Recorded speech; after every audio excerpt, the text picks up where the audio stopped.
নমস্কার, মিতার হেসেলে স্বাগত জানাচ্ছি সকলকে। আজ হেসেলে আমি 3টে রান্না করেছি। তার মধ্যে করেছি ইলিশ মাছের ঝাল,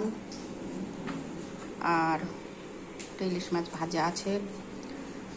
ইলিশ মাছের ঝাল করেছি সর্ষে বাটা দিয়ে, কালো জিরে ফোড়ন দিয়ে, আর হালকা লবণ হলুদ দিয়ে ওকে ভেজে নিয়েছিলাম। আর করেছি আলু, পটল, সয়াবিন দিয়ে একটা নিরামিষ তরকারি। পটল আলু ভালো করে ভেজে নিয়েছি।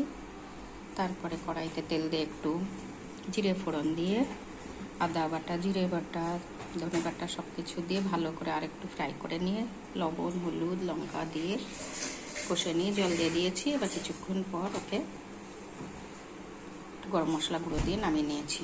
আর করেছি ইলিশ মাছের মাথা দিয়ে কচু শাক। কচু শাক ভালো করে সিদ্ধ করে নিয়েছি। এবার কড়াইতে তেল দিয়ে মাছের মাথা লবণ হলুদ দিয়ে ভেজে নিয়েছি। এবার